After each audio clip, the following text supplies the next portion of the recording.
പൊതുവിദ്യാഭ്യാസ സംരക്ഷണ യജ്ഞം കിഫ്ബി ഫണ്ടിംഗ് വഴി നൂറുകണക്കിന് സ്കൂളുകളെ മികവിന്റെ കേന്ദ്രങ്ങളാക്കി മാറ്റിയെന്ന മന്ത്രി വി ശിവൻകുട്ടി. സർക്കാർ സ്കൂളുകൾക്ക് ലോകോത്തര അടിസ്ഥാന സൗകര്യങ്ങൾ നൽകുകയാണ് സർക്കാരിന്റെ പ്രതിബദ്ധത.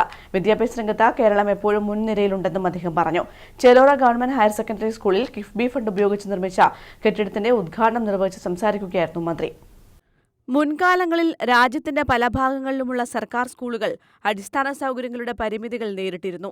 ഇത് പലപ്പോഴും സ്വകാര്യ സ്ഥാപനങ്ങൾക്ക് മുൻഗണന നൽകുന്നതിലേക്ക് നയിച്ചു. എന്നാൽ കേരളത്തിൽ ചിട്ടയായ ആസൂത്രണത്തിലൂടെയും നിക്ഷേപത്തിലൂടെയും സർക്കാർ സ്കൂളുകൾ സ്വകാര്യ സ്കൂളുകൾക്ക് തുല്യമായ മാത്രമല്ല പല സന്ദർഭങ്ങളിലും മികച്ചതുമായ ഒരു അന്തരീക്ഷം വാഗ്ദാനം ചെയ്തുവെന്ന് മന്ത്രി പറഞ്ഞു.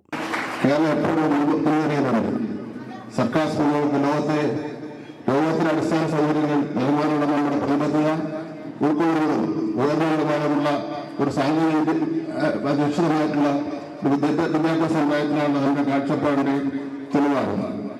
മുൻകാലങ്ങളിൽ രാജ്യത്തിന്റെ പല ഭാഗങ്ങളിലുള്ള സർക്കാർ സ്കൂളുകളും അടിസ്ഥാന സൗകര്യങ്ങളുടെ പരിധികൾ നേരിട്ടുള്ളത്. ഇത് പലപ്പോഴും സ്വകാര്യ സ്ഥാപനങ്ങൾക്ക് മുൻഗണന നൽകുന്നതിലേക്ക് നയിച്ചു.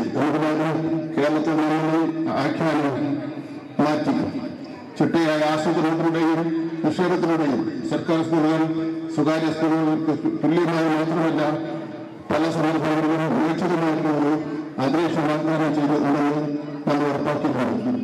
ചേലോറ ഗവൺമെന്റ് ഹയർ സെക്കൻഡറി സ്കൂളിൽ 1,30,00,000 രൂപ കിഫ്ബി ഫണ്ട് ഉപയോഗിച്ചാണ് കെട്ടിടം നിർമ്മിച്ചത്. 5 ക്ലാസ് മുറികൾ ഉൾപ്പെടുന്ന 3 നില കെട്ടിടമാണിത്. മന്ത്രി രാമചന്ദ്രൻ കടന്നപ്പള്ളി ചടങ്ങിൽ അധ്യക്ഷത വഹിച്ചു. കണ്ണൂർ കോർപ്പറേഷൻ വിദ്യാഭ്യാസ standing committee chairman Suresh Babu Elayavoor, ward കൌൺസിലർമാരായ K Pradeepan, K Nirmala, corporation executive engineer MV Jaswanth, Kannur RDDR Rajesh Kumar, Chelora GHSS principal T Praseetha, headmistress CK Seema തുടങ്ങിയവർ പങ്കെടുത്തു.